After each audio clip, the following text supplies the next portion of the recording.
The Denver Broncos, led by Teddy Bridgewater and Von Miller, travel into Cleveland to take on the Browns and their new starting quarterback, Case Keenum and Myles Garrett. Now, truthfully, this is not the sexiest matchup on paper. It really isn't. But I got my favorite player prop and my over, under, and spread leans coming your way. If you're new to the channel, smash that subscribe button. You guys are killing the support on the channel. We appreciate all the new people joining. And if you want to check out our daily basketball and baseball best bets videos, feel free to check those out, posted every single morning. Week 7 best bets for the full slate in the NFL will be live Thursday morning. So make sure you check that out. Also, smash the like button. Let's see if we can hit, 250 likes. That would be unreal. We appreciate all your guys' support. And I'm wearing my recycling shirt, as you can see, because truthfully, if I could recycle this game, I probably would. But as you can see on the screen, our record's been pretty decent so far through the NFL season. We're only 8-9 last week, losing a little bit, like over a unit. 6-4 on player props. We always do a full recap on Twitter at Calling Our Shot, so make sure you're following us there. But we really fumbled the bag on spread picks last week. But our moneyline parlay plus 400 cash. You guys were commenting, sending me tweets saying, yo, we tailed, we cashed it. So I'd love to see that. But let's talk about it. Also, side note, if the Browns, if you guys have another injury at running back, you know who to call. I can tote the rock for you guys as Kareem Hunt and Nick Chubb both out for this game. But speaking of running backs, let's talk about player props, and we're going with Javonte Williams, over 46.5 rushing yards,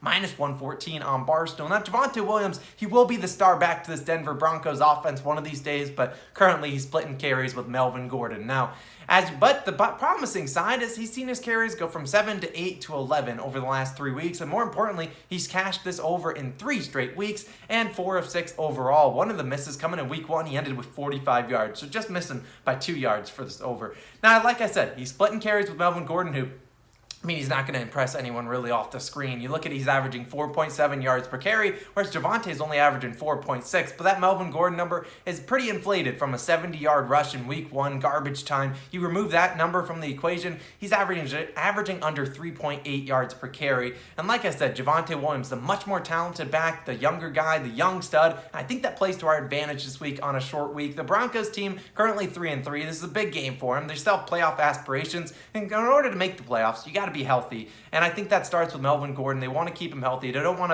to, totally rely on Javonte Williams. But this is a short week. You don't have a lot of time to rest and recover, and you got an old, aging running back, or you got a young stud running back that's probably easier to recover. You get the point. I think they're going to lean on Javonte Williams this game a little bit more than they have the past couple weeks. The Browns linebackers, and defensive line, not to mention, are completely banged up. Nearly everyone is injured, and the Browns allowed 71 rushing yards to James Conner last week, as well as 46 to his teammate Chase Edmonds, and then they gave up 66 to Austin Eckler the week before. It's a banged up defense that really, truthfully, I think Javonte has a chance to break a big one. I don't know what his longest rush is, but I'd consider playing that because he's been really killing it. And so I'll take Javonte Williams over 46.5 rushing yards. Now let's get into it. Talk spreads and over-unders. We're going to make this quick. I lean Broncos +2 and over 41 points. Do I like either of these? Honestly, no, not really. But the Browns, they're so banged up on both sides of the ball that it's really not going to look too good. I could see Case Keenum making a couple turnovers. I think he had a stretch when he was the Broncos quarterback with like 8 or 9 straight games with an interception. Could that lead to some easy Broncos points potentially? And I think that's why I'm going to lean the over. I feel like Teddy Bridgewater will neutralize that Myles Garrett as much as he can. You think about Teddy Bridgewater,